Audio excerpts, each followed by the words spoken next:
అవకాశాన్ని నాకిచ్చిన ఈ ఛానల్ వారికి మరొకసారి ధన్యవాదాలు.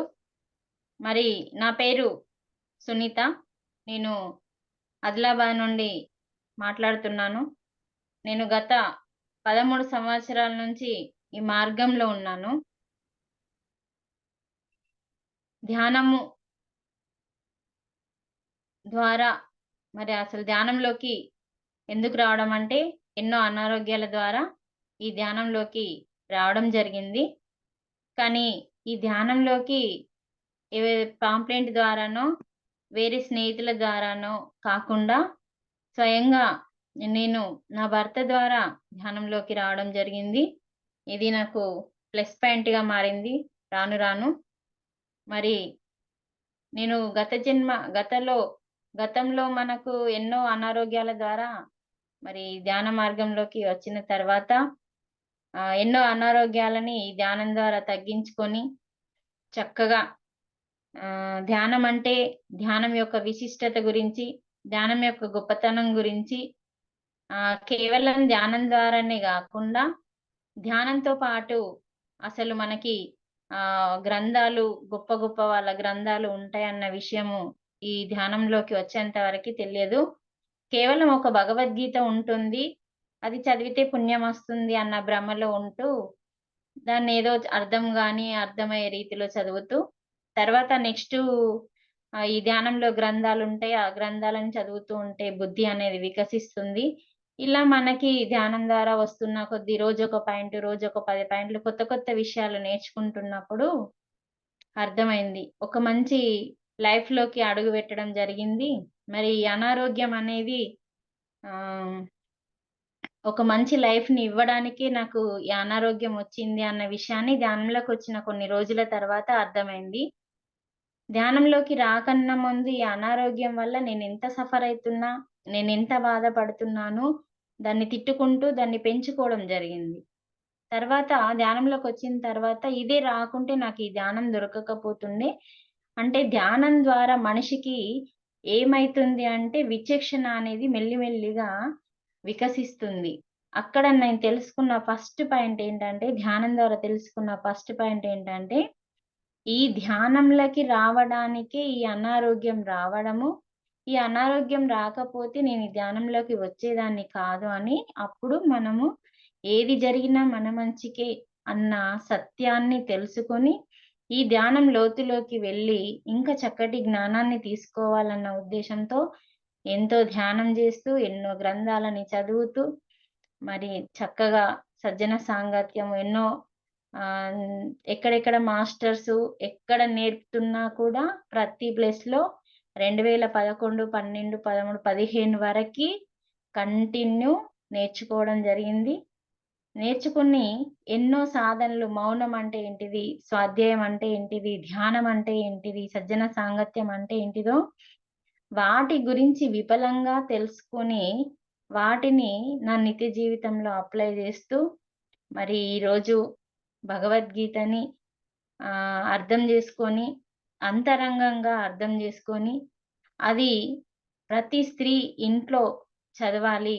ప్రతి స్త్రీ చదివితేనే ఇల్లాలి చదువు ఇంటికి వెలుగు అన్న వర్డ్‌కి మీనింగ్ అనేది దొరుకుతుంది అన్న ఉద్దేశంతో, ఇల్లాలి చదువు ఇంటికి వెలుగు అంటే, ప్రాపంచికంగా మనం బడికెళ్తే చాలు, డిగ్రీలు తీసుకుంటే చాలు, డిగ్రీ వస్తే చాలు, ఇల్లాలి చదువు ఇంటికి వెలుగు అనుకుంటాం. కానీ అది ఎందుకు పనికొస్తలేదు. కానీ ఇల్లాలి చదువు ఇంటికి వెలుగు అనుకుంటున్నాం గానీ, ఇంట్లో ఎన్ని గొడవలైతున్నాయి. చదువుకున్న వాళ్ళే ఇంకెక్కువ గొడవలు చేసుకొని విడాకుల వరకెళ్తున్నారు.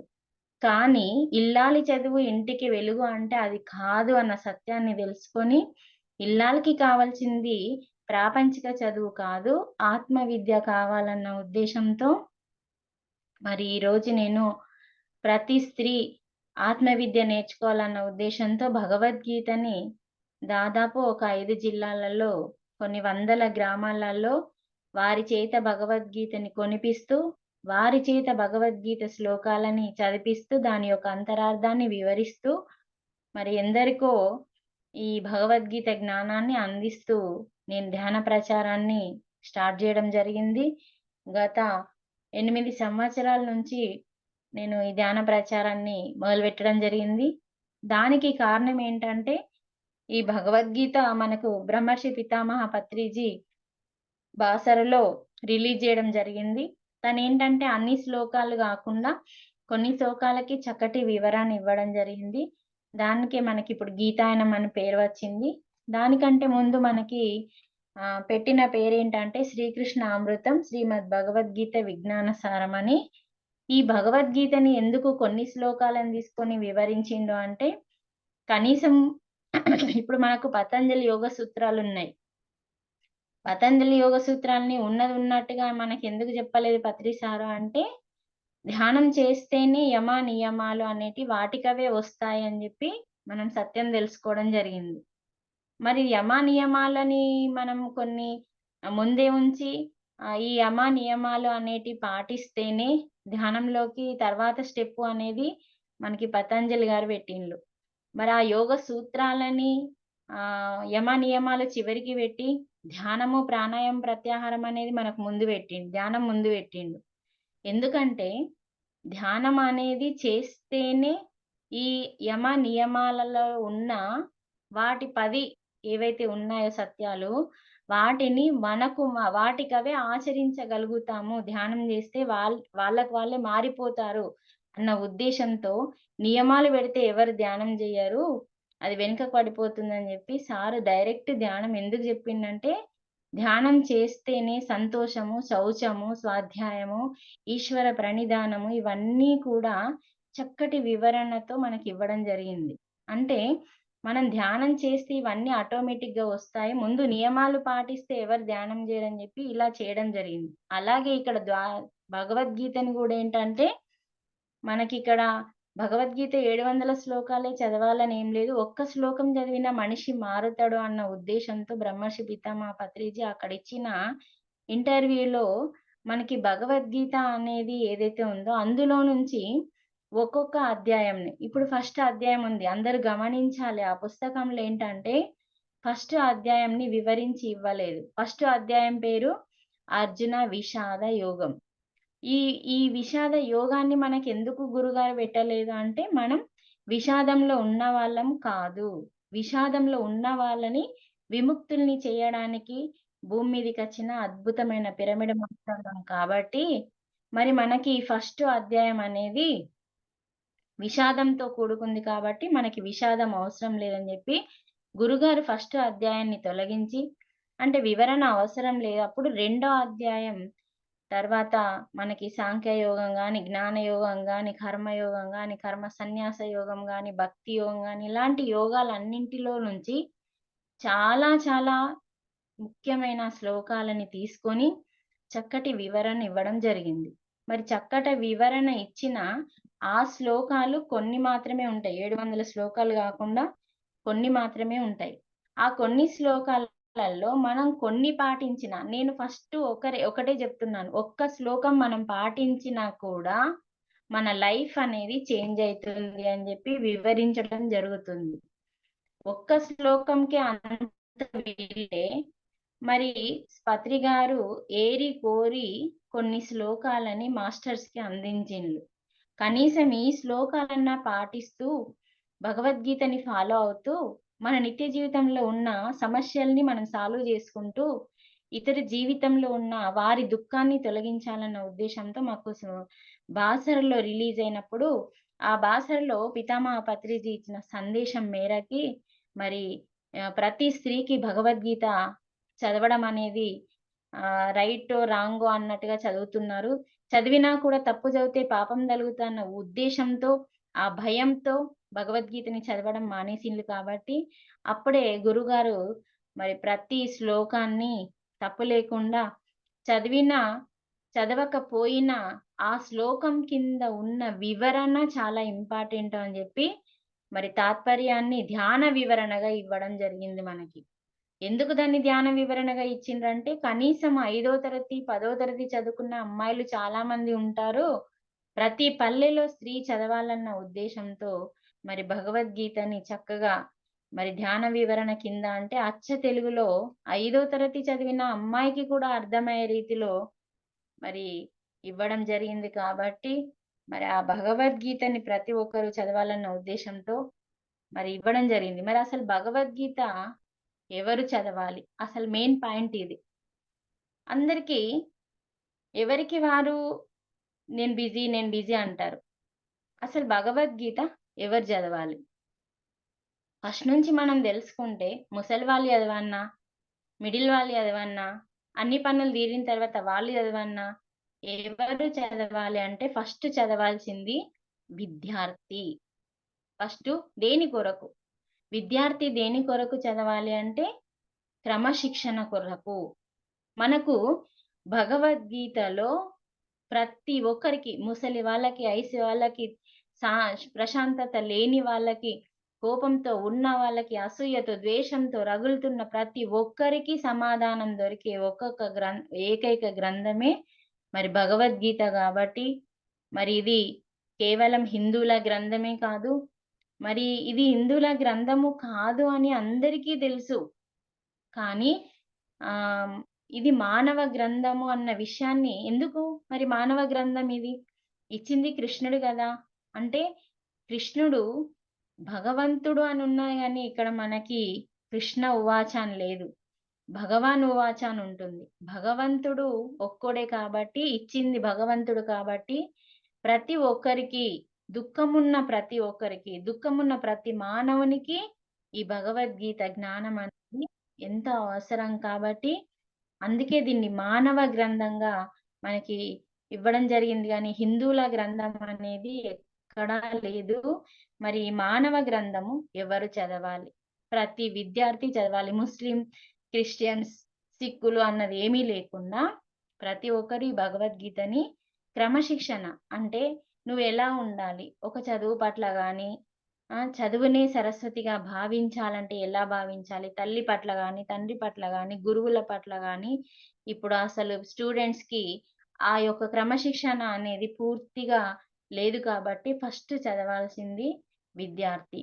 విద్యార్థి చదివితే చక్కటి జ్ఞానాన్ని తీసుకుంటాడు కాబట్టి, తర్వాత చదవాల్సింది మరి యువకుడు.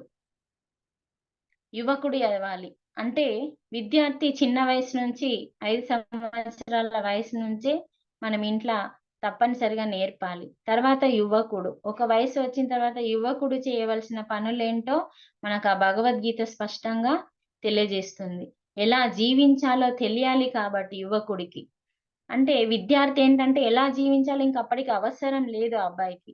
చిన్న వయసు ఉంటుంది కాబట్టి. కానీ యువకుడికి తను ఈ ప్రపంచంలో ఎలా జీవించాలో నేర్పే ఒకే ఒక గ్రంథమే మరి భగవద్గీత.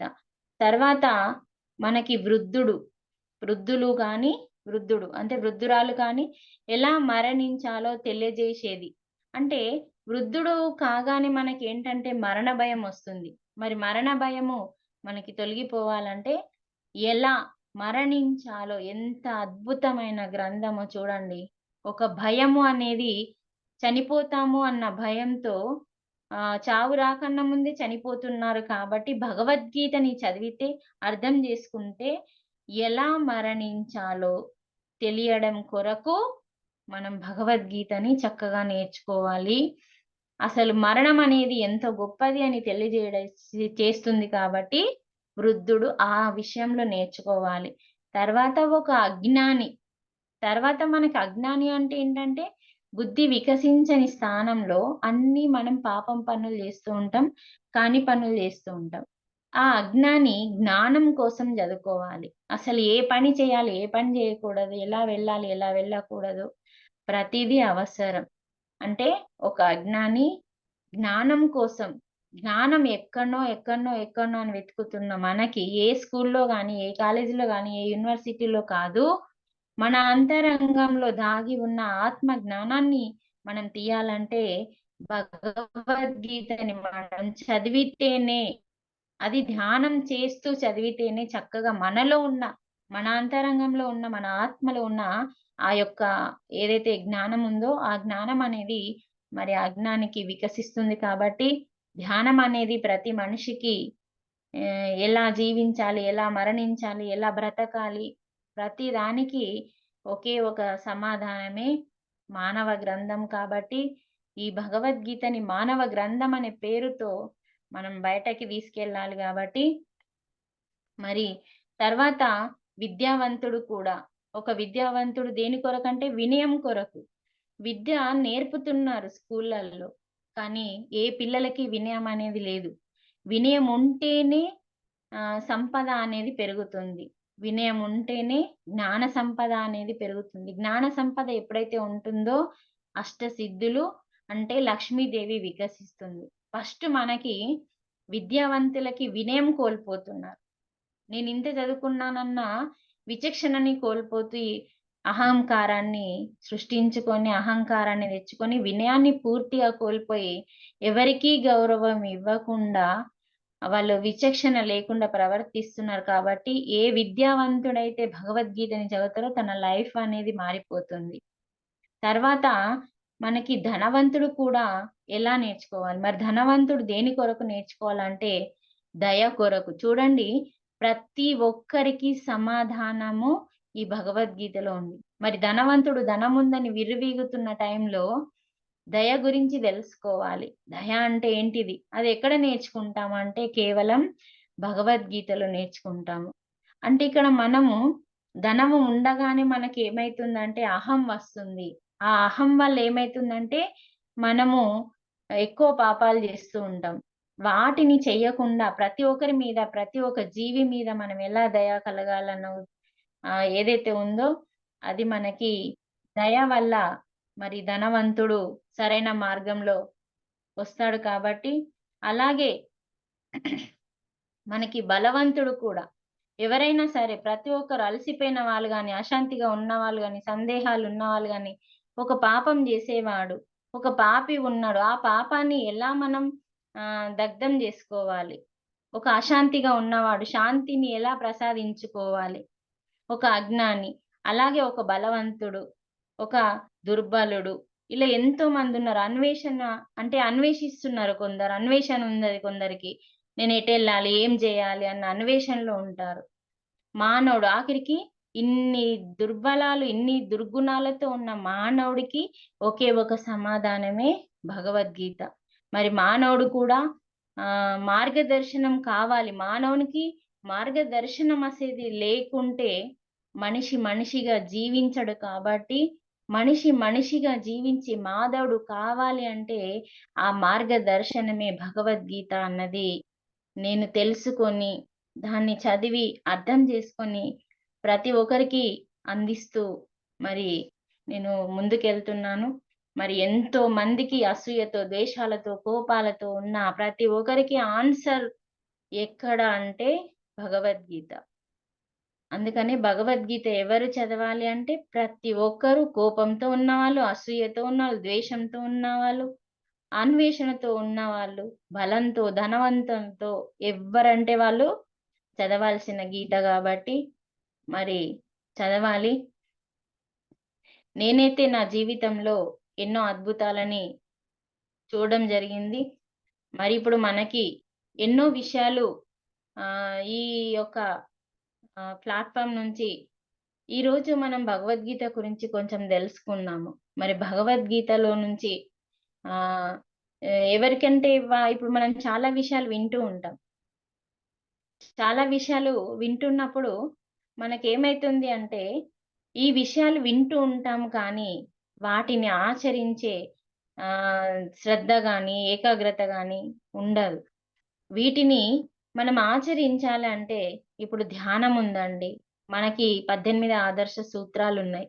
18 ఆదర్శ సూత్రాలలో కనీసం మూడింటిని త్రిరత్నాలని ఎవరైతే చక్కగా పాటిస్తున్నారో అన్నది చూసుకుంటే చాలా తక్కువ అండి. పిరమిడ్ మాస్టర్‌లలో చాలా చాలా తక్కువ. అంటే దేనికి ఎక్కువ ప్రాముఖ్యత ఇస్తారంటే క్లాసులు చెప్పడానికి మాత్రమే ఎక్కువ ప్రాముఖ్యత ఇస్తున్నారు. ఇప్పుడు జరుగుతున్న ఈ యొక్క విషయాన్ని మనం గ్రహించాలి. చెప్పడం కాదండి. చెప్పుతూ వాటిలో ఉన్న ప్రతి స్వాధ్యాయం అనేది ఏదైతే ఉందో, ఎన్ని పుస్తకాలు చదివినవు, ఏం చదివినవు, ఒక గీత చదివినవు, ఒక ఏదో తులసీదళం చదివినవు, చదువుతున్నావా? ఒక గంట దానికి సమయం ఇస్తున్నావా? దానివల్ల నువ్వేం నేర్చుకున్నావు? ఇప్పుడు నేను భగవద్గీత గురించి ఎన్నో విషయాలు తెలుసుకున్నా. అప్పుడు అంతకుముందు తెలుసుకొని భగవద్గీత చదివితే పుణ్యమస్తది. పుణ్యమస్తే మంచిదే అంటే, పుణ్యం కంటే మించింది ఇంకేది లేదు అన్న భ్రమలో ఉంటున్నాను నాకు. ధ్యానం తర్వాత పుణ్యము కూడా వేస్టే. పాపము, పుణ్యము. అందుకే మన కన్నమయ్య ఈ నానాటి బ్రతుకు నాటకము కానక కన్నది కైవల్యము అనే పాటలో పాపము తీరదు పుణ్యం అంటే నగి నగి నీ పని నాటకము. అంటే మనకేదైతే పాపముందో, పుణ్యముందో, పాపం అనేది ఎన్నటికీ తెగదు. పుణ్యము తీరదు. పాపం తెగదు, తీరదు పుణ్యం అంటే నాకేం అర్థం కాలే అసలు. ఈ రెండింటిని ఎంత లోతులోకి అర్థం చేసుకున్నానంటే, పాపము తెగదు. ప్రతిరోజు మనం పాపం చేస్తూనే ఉన్నాము అన్నాడు అక్కడ అన్నమయ్య. పాపము తెగదు, తీరదు పుణ్యము అంటున్నాడు. నగి నగి నీ పని నాటకము అన్నాడు. ఈ 2 వర్డ్స్‌ని మనం మారడానికి చెప్పాను గదండీ పత్రి సారు, మనం మారడానికి ఒక్క శ్లోకం జాలు. ఆ శ్లోకం నీకు అంతరంగంగా అర్థమైతే నిన్ను ఉన్నత స్థానానికి తీసుకెళ్తుంది అని జెప్పినప్పుడు, నేను ఈ 2 పాయింట్లు పుణ్యమేంది, పాపమేంది? ఓకే. పాపం అంటే తెలుసు మనకి. తెగదు పాపము అంటున్నాడు. ఎప్పటికీ పాపం దిగదు. అంటే ప్రతిరోజు ఇక్కడ మనకు చెప్పిన విషయం ఏంటంటే అంతరంగంగా పాట వింటాము, బాగుందంటాం, మైమర్చిపోతాము. కానీ 2 నిమిషాల్లో ఆ పాటని మర్చిపోతాం. కానీ అన్నమయ్య ఎంత గొప్ప స్థితిలో ఆ పాటని రాశాడు. నానాటి బ్రతుకు నాటకం. ఈ 4 రోజుల బ్రతుకు నాటకమైన ఈ బతుకు కోసము కానక కన్నది కైవల్యము. అంటే ఇదేదైతే ఉన్నదో, ఈ 4 రోజుల బ్రతుకు కోసం మనం ఏడుస్తున్నాము. ఈ మూడో కన్ను కైవల్యం అంటే మూడో కన్నుని తెలుసుకుంటే, ఈ 4 రోజుల బ్రతుకు నాటకం అన్న విషయాన్ని నువ్వు గ్రహిస్తావు. మరి ఈ పాపము తెగదు అంటే అప్పుడు తెలుసుకున్నా నేను. మరి ప్రతిరోజు ప్రతి స్త్రీ ఇంట్లో వాష్ జేసేటప్పుడు, నూకేటప్పుడు, బట్టలు ఉతికేటప్పుడు, బోళ్ళు తోమేటప్పుడు ప్రతి స్త్రీ ఏ పని జేషినా కూడా ఆ పనిలో ఎంతో పాపం మనకంటుతుంది అన్న సత్యాన్ని నేను దెలుసుకున్నాను. అక్కడ లోతులోకి దెలుసుకోవాలని దానికోసం ఎంతో తపనతో ఎందరినో అడిగి ఆఖరికి బ్రహ్మర్షి పితామహ పత్రిజీని అడిగి, ఆ పాపం ఎందుకు తెగదు, తీరదు పుణ్యము అంటే ప్రతిరోజు మనం పని జేస్తుంటాం. ఎంతో బ్యాక్టీరియాని మనం ఇల్లు శుభ్రం జేసేటప్పుడు ఎన్నో బ్యాక్టీరియాలు చీమలు గాని, దోమలు గాని, కనిపించని బ్యాక్టీరియాని కూడా మనం చంపేస్తూ ఉంటాము. అది శుభ్రం జేయకపోతే కుదరది. శుభ్రం చేయాల్సిందే. శుభ్రం చేయాలి కాబట్టి ఆ పాపం అంటుతుంది. మరి ఆ పాపం ఎలా పోవాలి అంటే, ఏ రోజుకి ఆ రోజు అంటిన ఆ పాపాన్ని తొలగించుకోవడం కోసం మనకు దేవుళ్ళందరూ ఈ స్త్రీకి పెట్టిన వరమేంటంటే, ఈ స్త్రీకనే గాదండి. ఆ ఇంట్లో ఉన్న దంపతులకు పెట్టిన వరమేంటంటే, ఏ రోజుకి ఆ రోజు ఏ జీవి నీ ఇంటికి వస్తుందో, ఆ జీవికి అన్నదానం జేయడమే ఈ రోజు జరిగిన పాపంలో ఆ అన్నదానం పెట్టడం ద్వారా ఆ పాపం అనేది తొలగిపోతుందని జెప్పి, పాపము ప్రతిరోజు చేస్తూ ఉంటాము. అందుకని ప్రతిరోజు మనం అన్నదానం జేయాలి. ప్రతిరోజు బట్టలుతుకుతాం, ప్రతిరోజు బూళ్ళు తోముతాం, ప్రతిరోజు వ్యవసాయం జేస్తాం, ప్రతిరోజు జాబ్ జేస్తాం. ఒక ల్యాప్‌టాప్ ముట్టినా, ఒక ఫోను ముట్టినా ప్రతి దాంట్లో బ్యాక్టీరియా ఉంటుంది. అంత గొప్పగా అంతు లోతులోకి ఆలోచించి రాసిన పాటని ఎవ్వరండి అర్థం జేసుకుంటున్నారు? అందుకని పాపము, మరి పుణ్యము. ఎంత పుణ్యము ఎంతో భోగముంది మన ఇంట్లో, ఎంతో భాగ్యముంది మన ఇంట్లో. మనం దానం జేస్తూ ఉన్నామనుకోండి, అది మనం దానం జేస్తున్న కొద్దీ కరిగిపోతూ ఉంటుంది. కానీ వస్తూనే ఉంటారు. పుణ్యం తీసుకోవడానికి వస్తూనే ఉంటారు. అందుకని పాపము తీరదు, పుణ్యము తెగదు. అంటే ఇలా మనకి చక్కటి వివరణ ఇచ్చిండు మరి అన్నమయ్య. అందుకని ఆ నానాటి బ్రతుకు నాటకము కానక కన్నది కైవల్యము. హ్మ్. నగి నగి నీ పని నాటకము.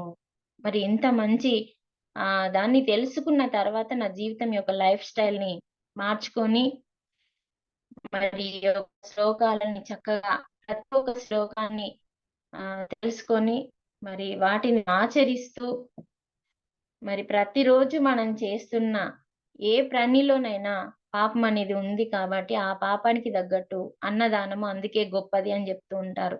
మరి అంతకన్నా గొప్పది జ్ఞానదానం అని చెప్పింది పితామహ పత్రిజీ. చూడండి మళ్ళీ అన్నదానం కంటే గొప్పది, మళ్ళీ జ్ఞానదానం అని.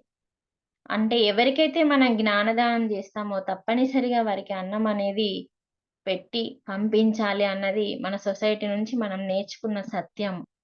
అందుకని మనం కేవలం క్లాసులు చెప్పడం వరకే ఆగిపోకుండా, ఆ క్లాసులతో పాటు ధ్యానం ఎంతవరకు చేస్తున్నాము? ధ్యానం లోతులోకి వెళ్తున్నామా? వెళ్ళట్లేదా? అసలు ఏ వరకు వెళ్ళినాం? మన లోతు చాలా ఉంది. ఎంత లోతుకెళ్తున్నాము?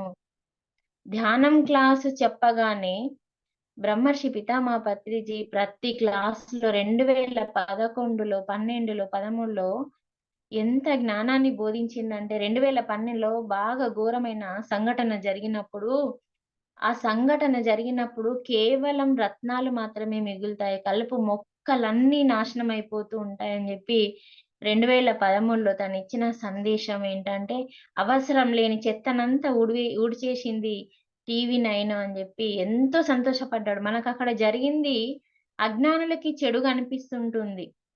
కానీ పితామహ పత్రిజీకి మంచిగా అనిపిస్తుంది. తను ఒక శక్తిగా, ఒక జ్ఞానిగా, విజ్ఞానంగా ఉన్న ఆ మహానుభావుడు ఆ టీవీ9 చేసిన సంఘటనని కూడా తాను జ్ఞానంగా తీసుకొని ఒక మంచిని జూసి, ఆ మంచి వల్ల మనకు కలుపు మొక్కలన్నీ పోయి వజ్రాలు మిగిలినాయి. ఆ మిగిలిన వజ్రాలను పట్టుకొని మనము తెలుసుకోవాల్సిన సత్యం ఏంటంటే, ఇక్కడ మనకి ఏది జరిగినా మన మంచికే అన్న సత్యాన్ని మనకక్కడ వివరించడం జరిగింది. ఒకటే చెప్పిండక్కడ. ఎవరైతే ధ్యానం ప్రచారం చేస్తూ ఉంటారో జ్ఞానం వస్తూ ఉంటది. ధ్యానం చేస్తారో జ్ఞానం వస్తూ ఉంటది. స్వాధ్యాయం చేస్తారో జ్ఞానం వస్తూ ఉంటది. సజ్జన సాంగత్యం చేస్తామో జ్ఞానం వస్తూ ఉంటది. మౌనం జేషినా జ్ఞానమస్తది. ప్రతీదీ చేసిన 18 ఆదర్శ సూత్రాల ప్రతి పాయింటులో మనం ఏది పాటించినా మనకి జ్ఞానం అనేది వస్తది. కానీ జ్ఞానంతో పాటు అహం కూడా వస్తది అని జెప్పిండు. చూడండి 2012లో జరిగిన సంఘటన తర్వాత 2013లో డిసెంబర్‌లో చాలా తక్కువ మందొచ్చిండ్రు.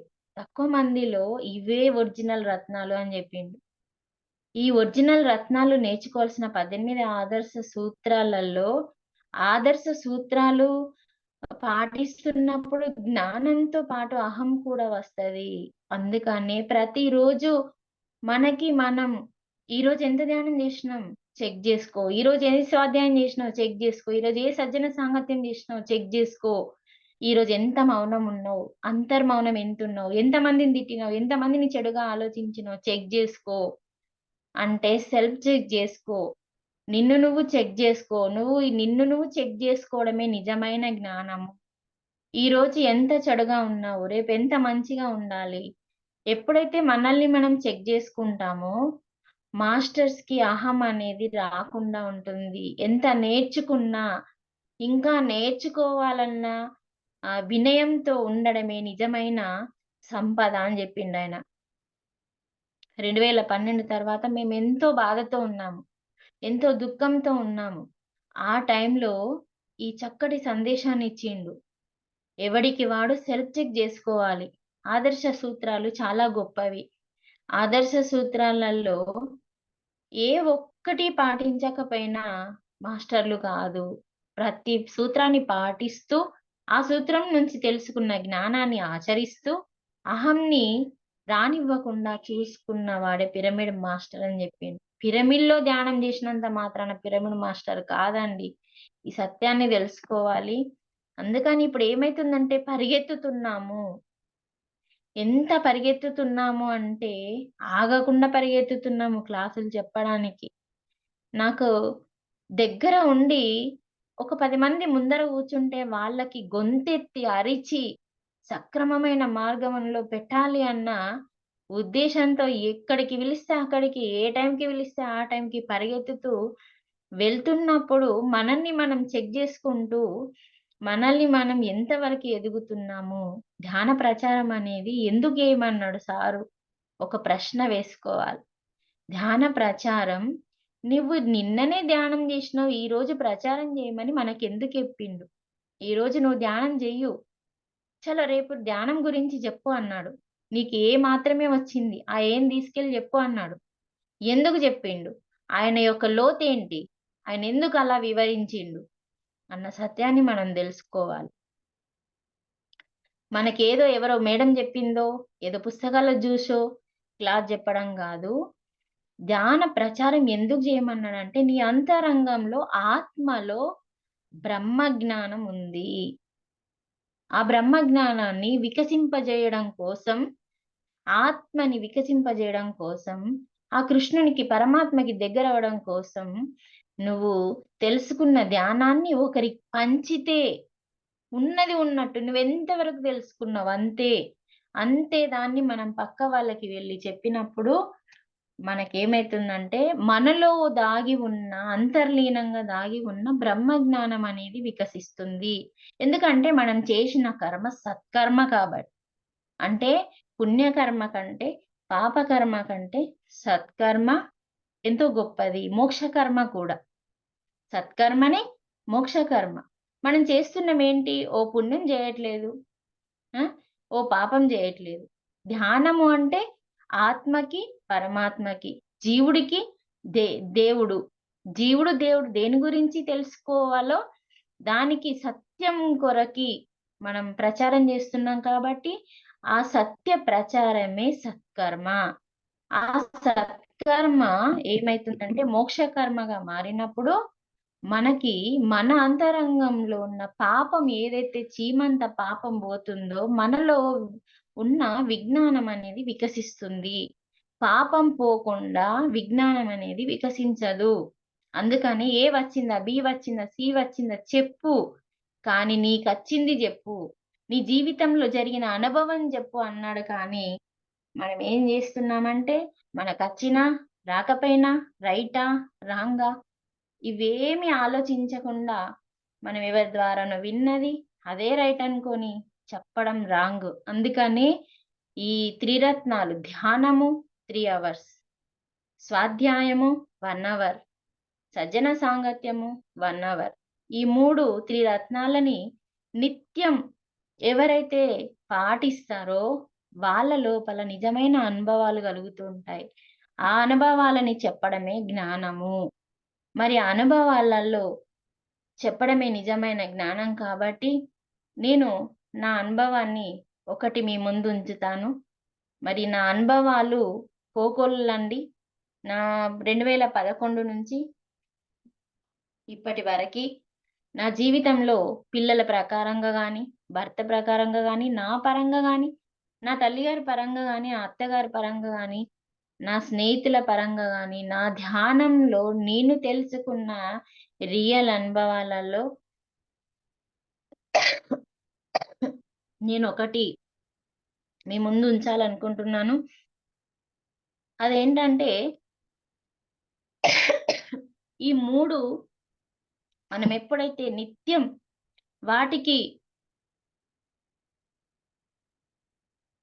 సమయం ఇస్తూ ఉంటామో, ఈ మూడింటికి త్రిరత్నాలకి ఎప్పుడైతే సమయం ఇస్తూ ఉంటామో, ఆ సమయం ఇచ్చినప్పుడు మన అంతర్లీనంగా మౌనంగా ఉన్నప్పుడు నేనేం జేయాలి?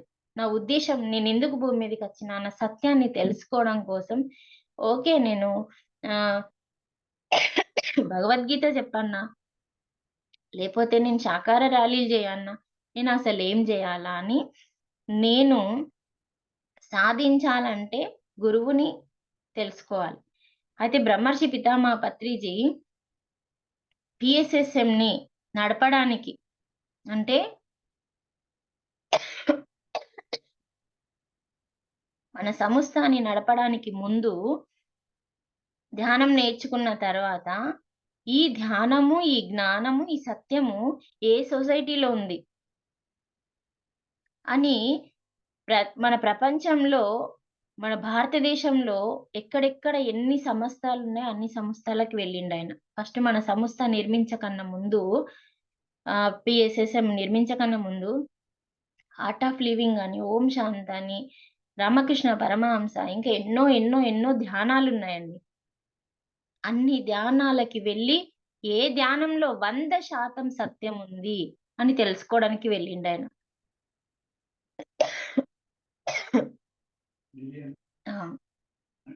అప్పుడు 100% సత్యం ఎక్కడుందని తెలుసుకోవడానికి వెళ్తే ఆయనకి ఎక్కడ దొరకలేదండి. 100% సత్యం దొరకలేదు గానీ ఎక్కడంటే 20% విపස්සన కూడా వెళ్ళిండు.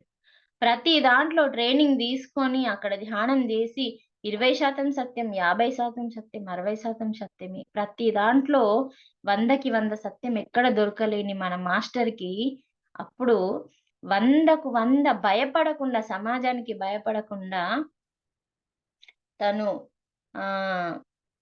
నేనే సంస్థని నిర్మిస్తానని చెప్పి చక్కగా కొందరు మెయిన్ మాస్టర్‌లని, గ్రేట్ మాస్టర్‌లని ఎంబడించుకొని తను పిఎస్ఎస్ఎంని, పిరమిడ్ స్పిరిచువల్ సొసైటీ మూవ్‌మెంట్‌ని స్థాపించడానికి ఎన్నో కష్టాలండి. మనకి ఏ కష్టం లేకుండా మన గురుగారు అన్ని కష్టాలు తనే పడి ఈ 100% సత్యం చెప్పేలా చూడండి, మీరు గమనించండి, బయట ఏ మాస్టర్ కూడా శాకాహారం గురించి ఇంత ధైర్యంగా చెప్పి ర్యాలీలు తీసిన మహానుభావులు ఎవ్వరు లేరు. వాళ్ళేంటంటే ఏదో జపాలు చెప్పి, ధ్యానం చెప్పి, ఇది చెప్పి, అది చెప్పి, అది చెయ్యు, ఇది చెయ్యు, ఇది పోతది, అది పోతది అని చెప్పడమే తప్ప గాని, నువ్వు నాన్ వెజ్ బంద్ చేయు. ఖచ్చితంగా ఫస్ట్ మన పిఎస్ఎస్ఎంలో ఫస్ట్ ధ్యానం కంటే ఫస్ట్ స్థానం శాకాహారంకి ఎందుకు ప్రాముఖ్యత ఇచ్చిందంటే, మన దగ్గర హింస ఫస్ట్ భూమాత యొక్క బాధని తెలుసుకున్నాడు కాబట్టి. భూమాత యొక్క ఆమె ఘోష విన్నాడు కాబట్టి. అందుకని ఫస్ట్ శాకాహారానికి ఫస్ట్ స్థానం ఇచ్చిండు. అలా శాకాహారం గురించి చెప్పిన ఏకైక సొసైటీ మన సంస్థ.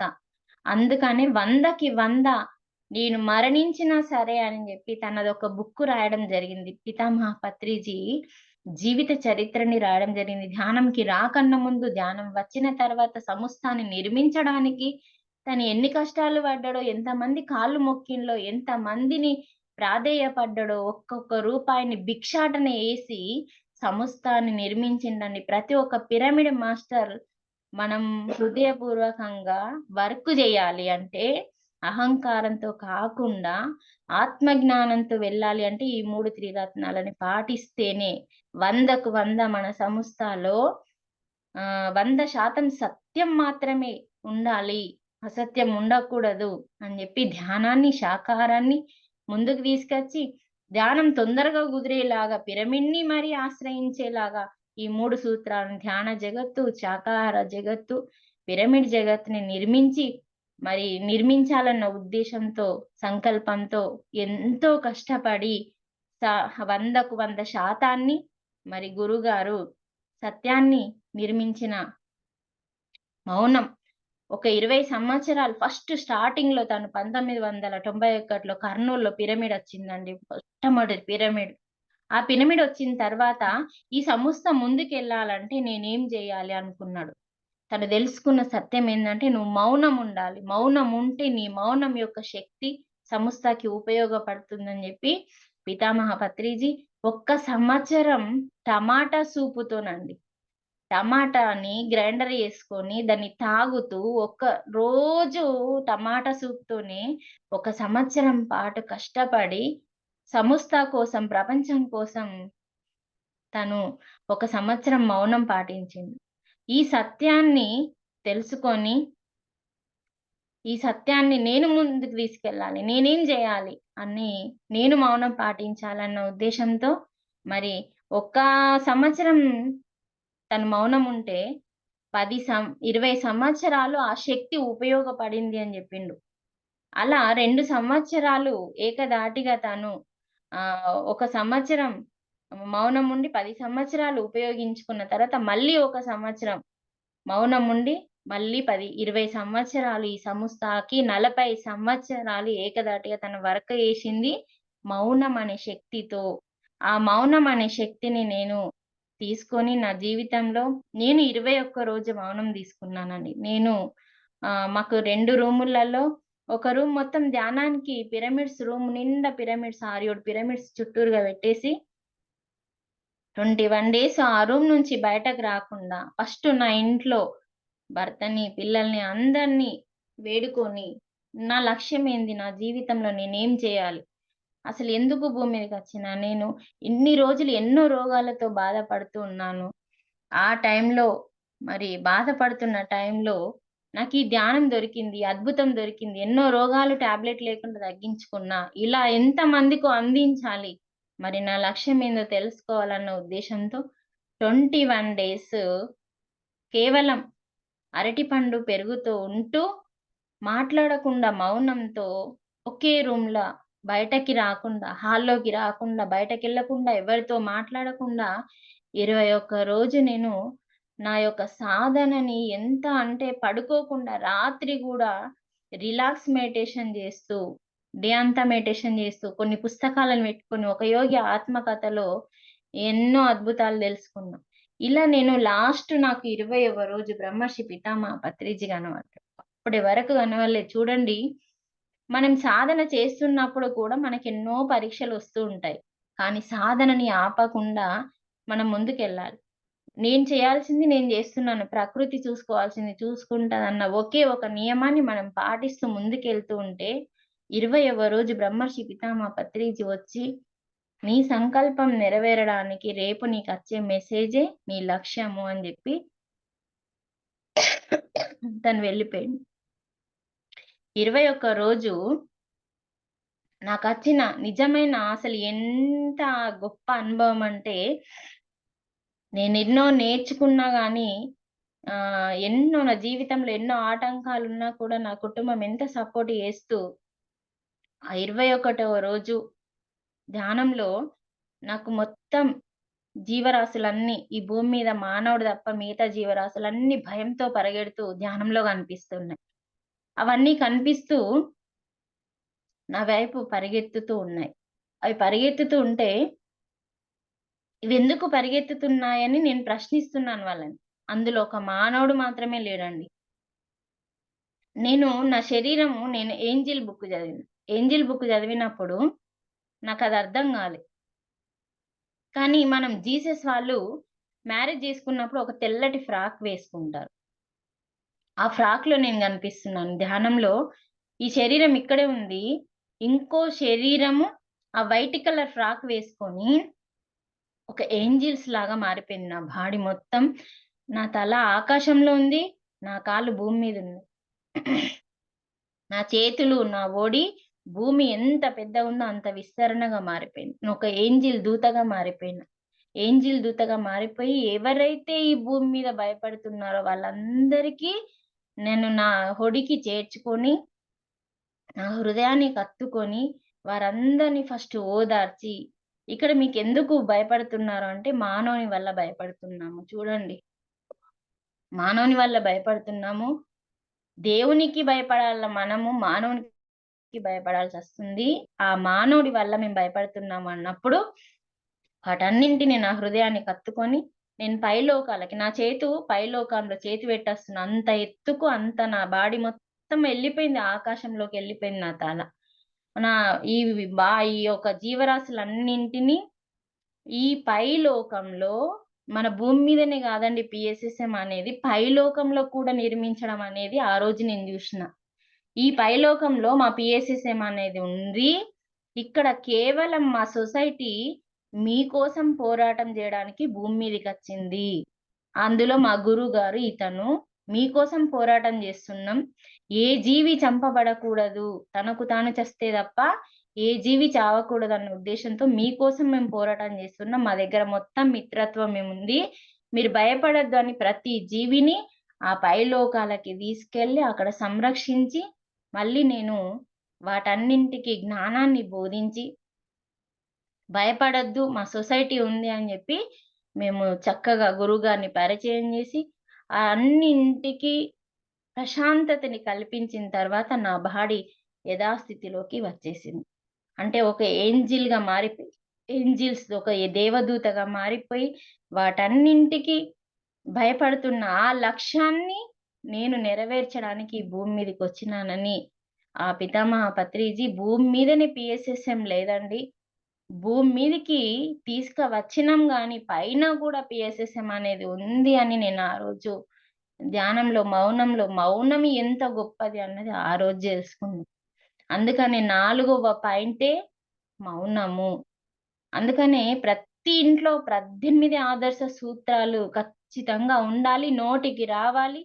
ఒక్కొక్క సు ధ్యానము అంటే ఏంటిది చక్కగా వివరించాలి. స్వాధ్యాయం అంటే ఏంటిది చక్కగా వివరించాలి. ప్రతి దానికి వివరణ అనేది 18 సూత్రాలలో మనం నేర్చుకోవాలి. ఆ నేర్చుకున్న దాన్ని ఎంతవరకు ఆచరిస్తున్నాం? ఎవరు ఆచరిస్తున్నారు? వాళ్ళు మాత్రమే మాస్టర్స్ అన్నది మనం మర్చిపోకుండా మరి ముందుకు వెళ్ళాలి కాబట్టి, మనకు మనం ఎన్ని క్లాసులు పెట్టినా, ఎన్ని జూమ్ క్లాసులు చేసినా, ఎంతవరకు ఎదుగుతున్నాము, ఎంతవరకు వెళ్తున్నాము మనము సారు మనకి పరుపులది బాటేసిండు గానీ, ముండ్ల బాట తను దొక్కి మరి తను మొత్తం జేసి వెళ్ళిపోయిండు. మనం ఖరాబ్ జేయకుండా ఉంటే జాలండి. మనం ఖరాబ్ జేయకుండా మనకి మనం చేతనైతే చేద్దాము. లేపోతే ధ్యానం జేసుకుందాము. కానీ ప్రతి ఒక్క పిరమిడ్ మాస్టరు అహంతో పని జేయకండి. ప్రతి సొసైటీలో కొన్ని నియమాలున్నాయి. కానీ మన సొసైటీలో ఏ నియమాలు లేవండి. నియమాలు లేని సొసైటీ, స్వేచ్ఛనిచ్చిన సొసైటీ, సత్యంతో కూడుకున్న సొసైటీ పిఎస్ఎస్ఎం కాబట్టి, ఈ పిఎస్ఎస్ఎంలో వర్క్ జేస్తున్న ప్రతి ఒక్కరికి శతకోటి వందనాలు. వారు కూడా ఎవరికి వారు చెక్ జేసుకోండి. మనం పక్క వాళ్ళని చెక్ జేయొద్దండి. మనల్ని మనం చెక్ జేసుకుందాము. ఎంతవరకు కరెక్ట్‌గా ఉన్నాము. మనం ఇప్పుడు జూమ్ నడుపుతున్నామా? లేకుంటే క్లాస్ పెట్టిస్తున్నామా? ఆ క్లాస్‌కి అన్నదానం జేస్తున్నామా? ఇవి జూసుకుంటున్నాము కానీ నేనెంత వరకు ఎదుగుతున్నాను అన్నది ప్రశ్నించుకుందామండి.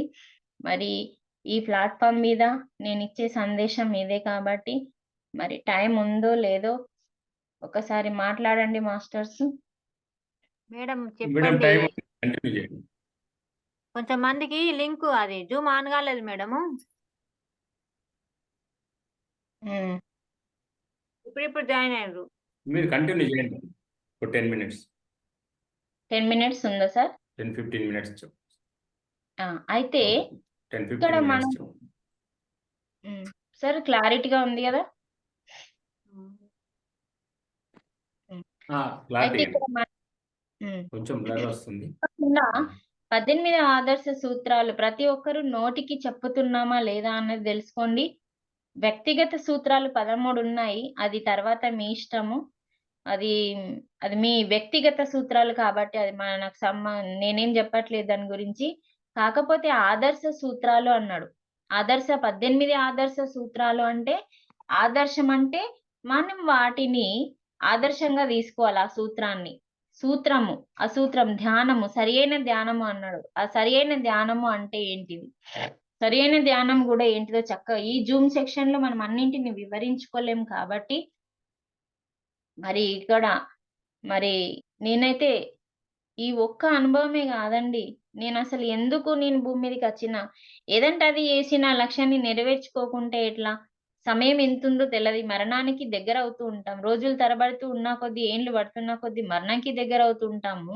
ఎంత టైం ఉందో తెలదు కాబట్టి లక్ష్యం తెలుసుకోవాలనే ఉద్దేశంతో నేనెక్కువ మౌనం పాటిస్తాను. నా లక్ష్యం నెరవేరాలన్న ఉద్దేశంతో ప్రతి ఒక్కరిని జ్ఞానిగా, శాకాహారిగా మారుస్తూ తర్వాత పోచమ్మ పండుగలు ఎక్కడైతే జరుగుతూ ఉంటాయో వారింటికి ఒక రోజు, 2 రోజుల ముందు, ఒక వారం రోజుల ముందు అలా ముందు వెళ్ళి చెప్పడం నా బాధ్యతగా తీసుకుంటూ, మరి వారిని ఆ పోచమ్మ పండుగని గూడా శాకాహార ఫంక్షన్‌గా చేసేలాగా మరి వారిని తీర్చిదిద్దుతూ, మరి ఈ కార్యక్రమాన్ని ఇలా ముందుకు తీసుకెళ్తూ, అలాగే మరి నాకు హాస్టల్‌లో సర్జరీ గూడా జరిగిందండి. ఈ రియల్‌గా నా అనుభవాలు చెప్తున్నాను కదండీ! నా జీవితంలో 11 నుంచి ఇప్పటి వరకి నా భర్తకి గూడా యాక్సిడెంట్ అయినప్పుడు, కాలు ఫ్రాక్చర్ అయినప్పుడు గూడా నేను ఏ రోజు కంటి చుక్క గూడా దుఃఖం బాధపడకుండా, ఇంటికి ఎవ్వరి చుట్టాలని రానివ్వకుండా, ఒక్క మనిషికి గూడా సందేశం పంపివ్వకుండా, ఎంతమంది మాట్లాడియడానికొస్తే అంత నెగెటివ్ వస్తుంది అన్న సత్యాన్ని దెలుసుకొని, అసలెవ్వరికీ జెప్పకుండా ప్రతి పాయింట్‌ని, ప్రతి ఒక్క పుస్తకాన్ని ముందు పెట్టి 3 గంటల ధ్యానం నేర్పించి, టాబ్లెట్ లేకుండా ఆ యొక్క యాక్సిడెంట్ జరిగిన సర్జరీని, మరి ఆ యొక్క కాలు ఫ్రాక్చర్‌ని 3 గంటల ధ్యానం ద్వారానే ఏం జరిగినా మన మంచికే.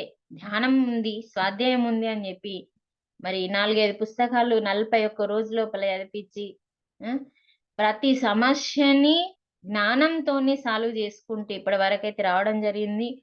నా పిల్లలు కూడా ఏం చదువుతారో చదవండి, మీ ఇష్టం, మీ లోకం, మీ ఇష్టం, అంతా మీ ఇష్టమే అని ముందుకు తీసుకెళ్లడం జరుగుతుంది. ఇది వారికి ఏది కూడా బాండింగ్ పడకుండా మీ జ్ఞానంతో పాటు మీరు వెళ్ళండి. మీకు ఏదైనా సరికాంది అన్నప్పుడు మా జ్ఞానం తీసుకోండి. ఇలా చక్కగా వివరిస్తూ అత్తయ్య, మామయ్య చక్కగా ఇలా నాకు సర్జరీ ఎలా జరిగిందంటే, నాకు ఈ చేతి పని చేయకపోతుండే, రైట్ హ్యాండ్ పని చేయకపోతుండే.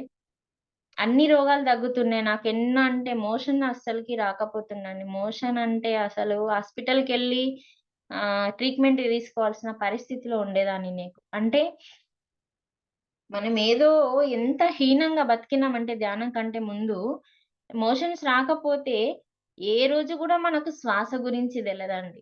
అసలు మోషన్స్ రాకపోవడానికి కారణం ధ్యానంలోకి వచ్చిన తర్వాత శ్వాస సక్రమంగా పనిచేయట్లేదు అన్న సత్యం తెలుసుకున్నా.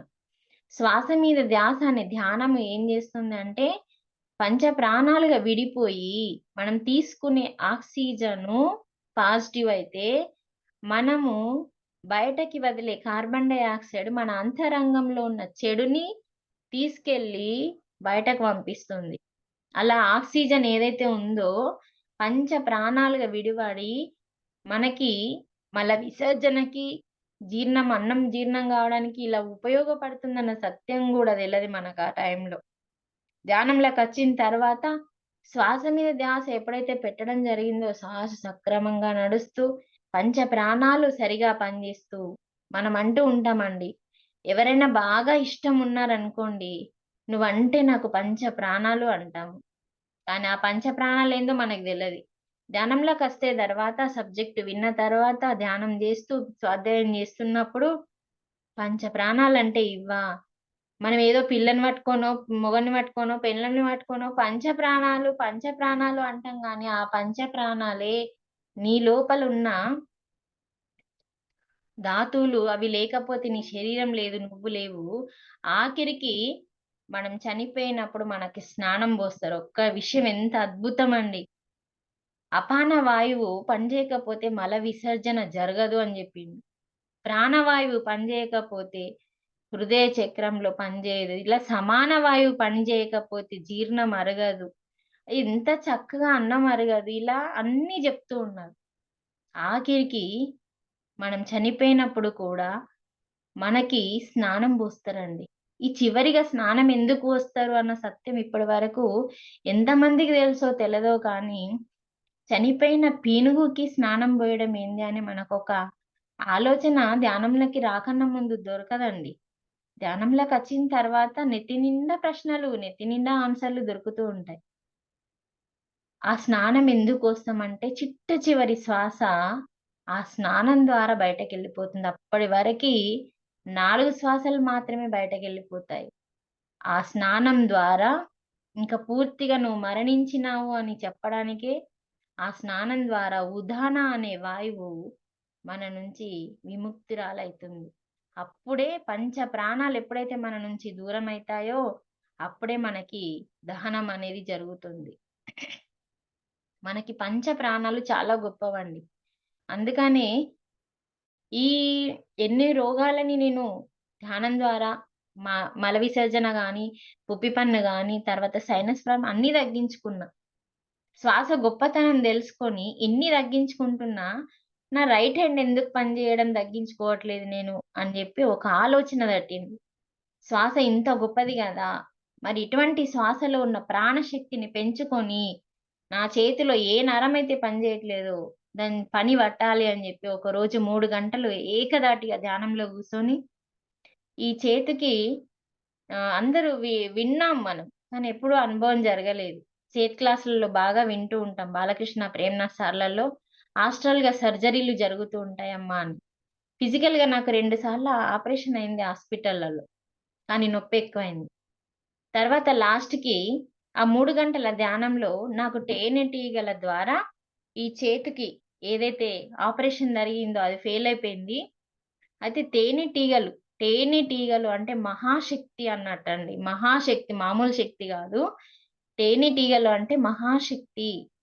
ఆ శక్తి అంటే మనకి పార్వతీదేవి ఒక అవతారం అన్నట్టు, తేనెటీగలా ఒక అవతారం అన్నట్టు, ఆమె అన్ని తేనెటీగలు కలిపి ఒక అవతారంగా ఒక దుర్మార్గుని, ఒక రాక్షసుని చంపడానికి ఈ తేనెటీగ అవతారం ఎత్తుతన్నట్టు పార్వతీదేవి. ఆ తేనెటీగ మహాశక్తి అన్నట్టు, ఆది పరాశక్తి లాగా ఒక మహాశక్తి నాకు ధ్యానంలో వచ్చి ఒక బాల్ లాగా, ఒక గ్లోబ్ లాగా తయారయ్యి నా చేతికి ఉన్న నొప్పిని, ఏదైతే నాకు వర్క్ చేస్తలేదో, ఎక్కడెక్కడ పెయిన్ ఉందో దానికి సంబంధించి మొత్తం ఆ యొక్క పెయిన్ ని ఒక సాలె పురుగులాగా, అంటే జాలి కడుతూ ఉంటాయి కదా, సాలె పురుగులాగా ఇలా ఒక ఒక తీగలాగా ఆ నొప్పిని తీసుకొని వెళ్ళిపోయినాయి. వెళ్ళిపోయేటప్పుడు నా శరీరం నుంచి సూక్ష్మ శరీరం బయటకు వచ్చింది. సూక్ష్మ శరీరం బయటకు వచ్చి ఈ చేతంతా చూసుకుంటూ ఉంటే మొత్తం మాంసమే ఉంది, అసలు మాంసం లేదు.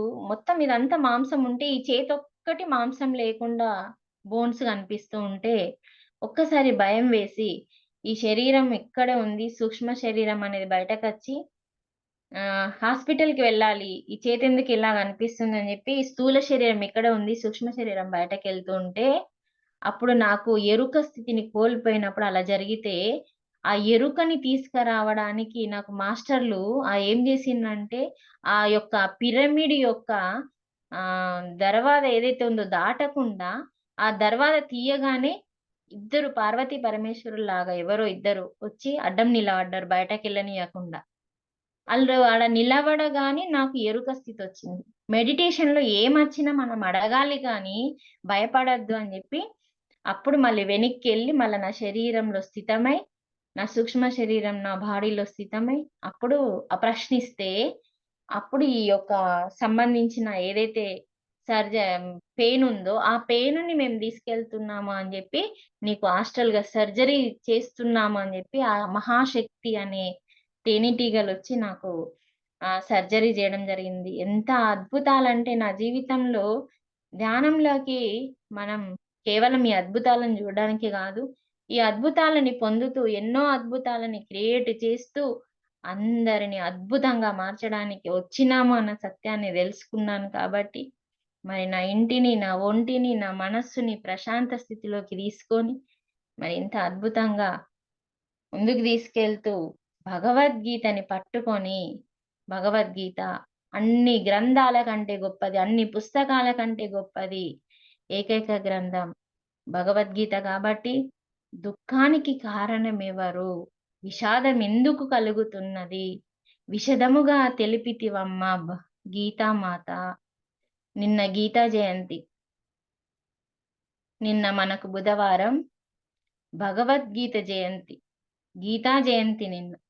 ఆ గీతా జయంతిలో ఫస్ట్ అధ్యాయం యొక్క పూర్ణ మొత్తము ఏం చెప్తుంది అంటే, ఆ అధ్యాయం అర్జున విషాద యోగం యొక్క మీనింగ్ ఏంది, అంతరార్థం ఏంటంటే, దుఃఖానికి కారణం ఎవరు.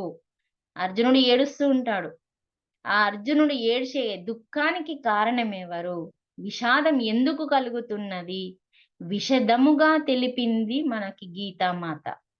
ఆ అధ్యాయం మొత్తంలో దుఃఖానికి కారణం ఎవరో తెలుసుకోవచ్చు మనం. దుఃఖం ఉందంటే ఎవరికి దుఃఖం ఉందో తెలుసుకోండి. ఆ దుఃఖం ఉన్న ప్రతి ఒక్కరు ఫస్ట్ అధ్యాయం చదవాలి. జ్ఞానం కావాలి అనుకున్నోళ్ళు, నేనెవరో తెలుసుకోవాలి అని అనుకున్నోళ్ళు, దుఃఖం లేదు నేనెవరో తెలుసుకోవాలని అనుకున్నోళ్ళు రెండవ అధ్యాయం చదవాలి. అలా మనము ఒక్కొక్క అధ్యాయం యొక్క మీనింగ్ కూడా మనం తెలుసుకోవాలి. ఈ అధ్యాయం ఏం చెప్తుంది, 18 అధ్యాయాలలో, ఆ 18 అధ్యాయాలలో 18 యొక్క వర్డ్స్ ఎంత అద్భుతంగా తెలుసుకోవచ్చు అంటే, చక్కగా మనం బుద్ధితో ఆత్మతో పనులు చేస్తే పాపం అనేది అంటదు అని మనకి 4వ అధ్యాయం చెప్తుంది. అందుకని ఒక్కొక్క అధ్యాయం ఒక్కొక్క జ్ఞానాన్ని ఇస్తుంది. కాబట్టి ఎవరికి ఏ జ్ఞానం సూట్ అవుతుందో, ఏ అధ్యాయం సూట్ అవుతుందో మొత్తం అధ్యాయాలు చదివి తెలుసుకోండి. మరి చక్కటి అవకాశాన్ని నాకు ఇచ్చినందుకు కృతజ్ఞతలు.